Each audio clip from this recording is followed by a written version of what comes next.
Hi, Hdfs 390. Our group chose to focus on good decisions and living a prosperous life.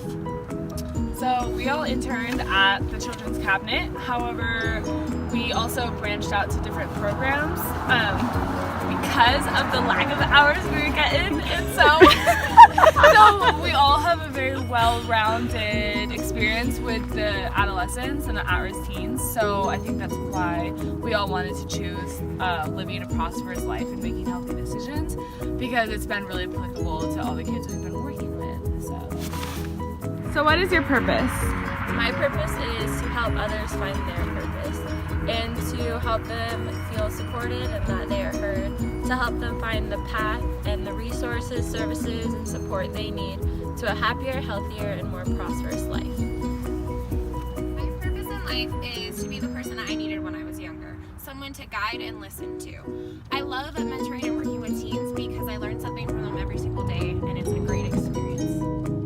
All right, what is your purpose? My purpose is to show at-risk adolescents that they're loved and that they're more than the choices that they make or they have made. So my purpose as a youth mentor is to basically provide a companionship.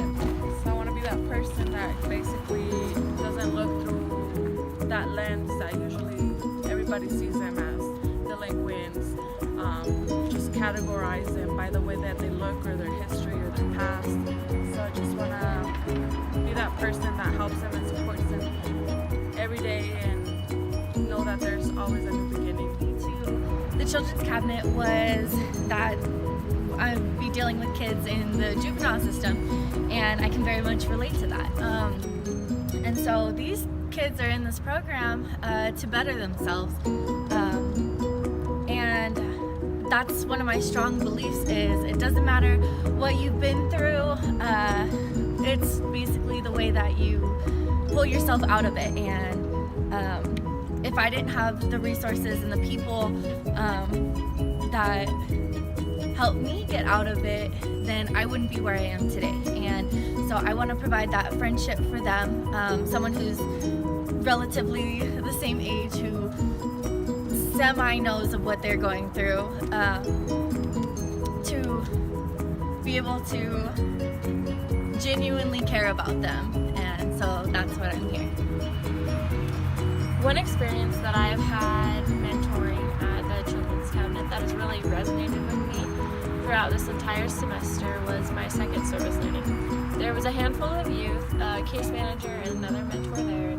We all took turns answering questions about ourselves and some of the choices we have made in our past and some of the goals that we have set for our present as well as our future. And just answering the questions, I soon realized that the more I allowed myself to be vulnerable with the youth, the more that they allowed themselves to be vulnerable in the situation. We were able to build a relationship and feed off of one another and really talk about things that you probably couldn't talk about unless you were vulnerable, and allowed them to see that you haven't made all the perfect choices and that we have made bad choices and we may not be proud of them, but it's not about the bad choices, it's about learning from your bad choices. So it's okay to not make good choices, and I think that that's why that's one of my favorite experiences, was because I built a connection in an hour with kids that I have yet to see again, but I know that they have taught me something more than I could have ever taught them. My overall experience that I gained from this mentoring was being the supported person and being just learning something new from every single person that I encountered. One of my favorite experiences working with kids is I had a really bad day, and this kid came up and was like, "Haley, do you want to know your spirit animal?" And I was like, "Okay, what's my spirit animal?" He goes, "A dolphin." And from that experience, because that day was so bad, I take every little thing with a kid, even the funniest, most random thing, and I take that with me every single day, and I try to remember the great, funny moments. So one experience that I would like to share with you guys is a group mentoring that I did at the Children's Cabinet.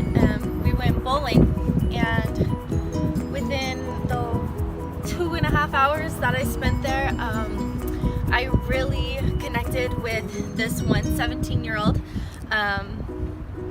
dropped out of high school, super reckless. She's making very bad decisions with herself, and we hit it off really well. 17 years old was a year that was really big, life-changing for me, so I could relate a lot with the stuff she was telling me about. And I just got to spend time listening to her, of her story, of what she's going through, and she talked about her mom, and I was able to then tell her about consequences and what I've experienced, and that there's always going to be positive and negative consequences for everything. And I guess she really understood that, and by the next time I had saw her, she had already created a plan for getting her diploma, and she had stopped fighting with her mom less, and she wasn't on parole anymore, and it was just like really encouraging to hear. Why did you choose to mentor at the Children's Cabinet? So I want to work with at-risk adolescents in the future, and that's what the Children's Cabinet, that's the population that they serve. And so I thought it would be a perfect first experience working with these kids instead of just reading books. Right to face forward because their mission statement really appealed to me. I love working with at-risk youth, especially juvenile, who have been in the juvenile detention centers, because I feel like they're very misunderstood and people judge them for the mistakes that they've made, but especially adults forget what they did and what they were like when they were a teenager. And everybody should have a second chance, and everybody should have someone just sit and listen to them, because these kids are going through some of the hardest things that we couldn't even imagine. They just need a friend. I love working with that. So although given a rocky start within youth mentoring, I have really enjoyed working with the Children's Cabinet, and I'm really excited to continue.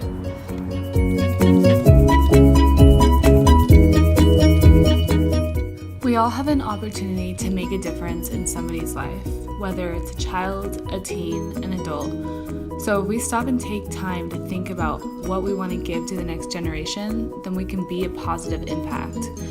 Understanding the importance of self-care in my own life and how it's helped me make healthy decisions has made my goal to help kids and adolescents to explore what their self-care is. Unfortunately, this isn't something that we teach in schools. However, at places like the Children's Cabinet, I have the option to enter into these kids' lives to help them understand the importance of self-care and how to apply it to their own lives. In schools, we teach them math, English, science, all important subjects, but what about how to handle our own emotions? Despite their developing brain, how can we teach them to not make snap choices and snap judgments that lead them into bad circumstances? We have so many kids in and out of court systems who are struggling, and at places like the Children's Cabinet, we as mentors have the option to change this.